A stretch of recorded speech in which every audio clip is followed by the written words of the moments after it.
বিশ্বকাপ মহারণে ব্রাজিলের তৃতীয় ম্যাচ ভোর রাতে।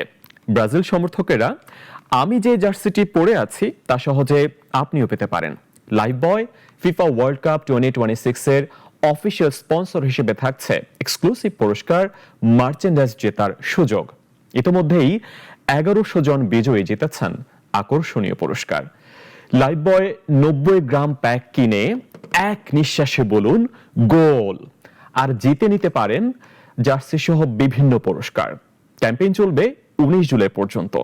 বিস্তারিত জানতে চোখ রাখুন লাইভ বয় বাংলাদেশের অফিসিয়াল ফেসবুক পেজে।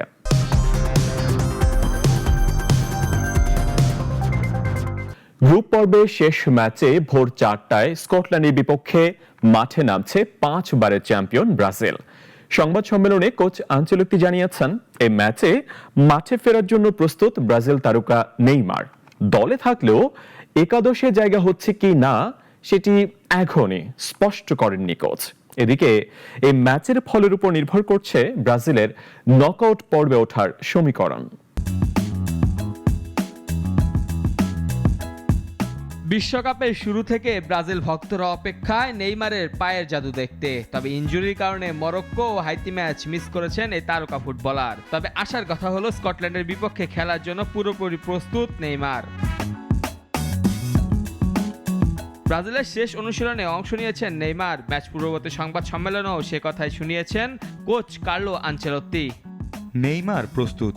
সে এই সপ্তাহে ভালো অনুশীলন করেছে, ম্যাচের জন্যও ভালোভাবে প্রস্তুতি নিয়েছে। আমরা সবাই খুব খুশি। তার গুণগত মান দলকে অনেক কিছু দিতে পারে। নেইমার খেলার জন্য প্রস্তুত থাকলেও এই তারকাকে কখন মাঠে নামানো হবে সেটি নিয়ে পরিষ্কার কিছু জানাননি ব্রাজিল কোচ। তাই গুঞ্জন শুরু হয়েছে শেষ পর্যন্ত নেইমারকে হয়তো এই ম্যাচটিতেও সাইডলাইন বেঞ্চে কাটাতে হতে পারে। এদিকে ইনজুরির কারণে এই ম্যাচে রাফিনিয়াকে পাচ্ছে না ব্রাজিল, তাই সেলেসাও একাদশে পরিবর্তন নিশ্চিত। রাফিনিয়ার জায়গায় খেলতে পারেন হাইতি ম্যাচে তার বদলি নামা রায়ান। এছাড়া ব্রাজিলের মিডফিল্ডে পরিবর্তন আসার সম্ভাবনা আছে। এই মুহূর্তে সি গ্রুপের শীর্ষে আছে ব্রাজিল। স্কটল্যান্ড ম্যাচে ড্র করলেই নকআউটে উঠে যাবে সেলেসাওরা। তবে জিততে পারলে উজ্জ্বল হবে গ্রুপ সেরা হয়ে নকআউটে ওঠার সম্ভাবনা।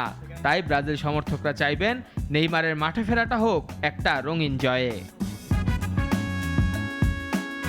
মেহেদী হাসান মুন্না, নাগরিক।